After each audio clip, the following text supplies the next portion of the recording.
Сәлеметсіңдер ме балалар? Сауат ашу сабағының тақырыбы біздің кафе. Буын. Мақсаты: оқылған мәтіннің мазмұнын түсіну, сөздің буыннан тұратынын түсіну және сөздегі буын санын анықтау. Сурет бойынша шағын әңгіме құрау. Балалар, сауат ашу оқулықтарынан 19-шы бетті ашып, бірінші жаттығуды бірге оқиық.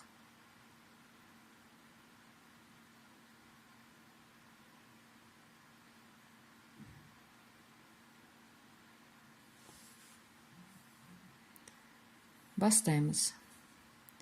Балалар аналарымен кафеге келді.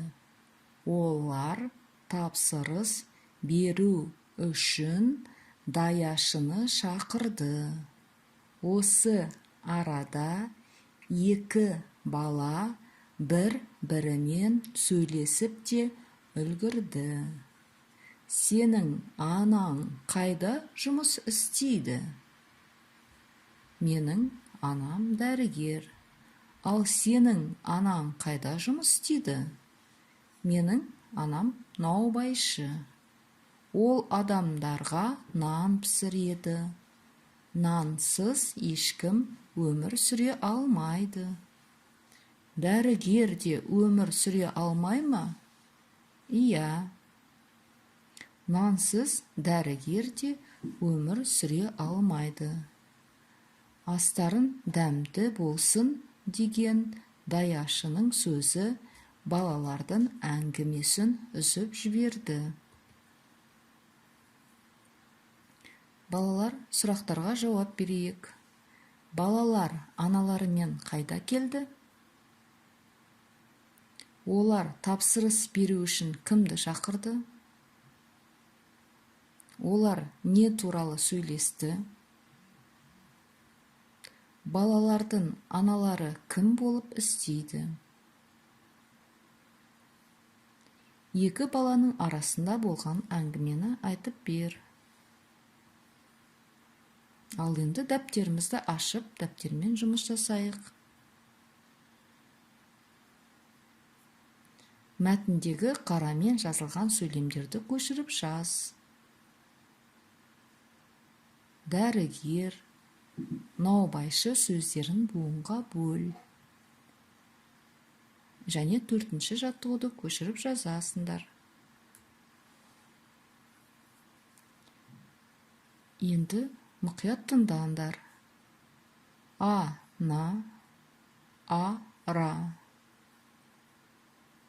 Бұл сөздерді буынға бөлгенде, жеке тұрған буындарда мағына болмайды. Ал май, ет, нан сөздерінде буынмен сөз сәйкес келіп тұр. Сондықтан бұл сөздердің буындарында мағына бар. Ережені бірге оқиық балалар. Сөз буынға бөлінеді. Сөзде қанша дауысты дыбыс болса, сонша буын болады. Ақ. Ақ сөзінде бір буын А дауысты. Уақыт. Уақыт сөзінде екі буын. Бұндағы дауысты дыбыс А және Ы. Дала. Дала сөзінде екі дауысты дыбыс бар. Сондықтан онда екі буын. Ал енді балалар, 2-ші жаттығудағы ізетті сөздерді пайдаланып, 3-ші жаттығуды орында. Үй ішіндегі адамдармен кафеде тақырыбына әңгімелес. Сабағымызды мынау ойынмен бекітейік. Шашылған буындардан сөз құра. Мысалы, кө, біз, лек, ры, бе деген буындар тұр. Бұл жерден қандай сөз шығады? Әрине, кө, бе, лек деген сөз шығады. ары қарай өздерін ойлап тауып көріңдер.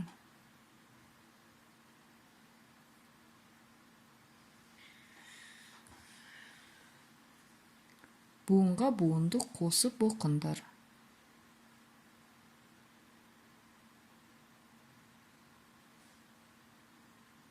Дұрыс.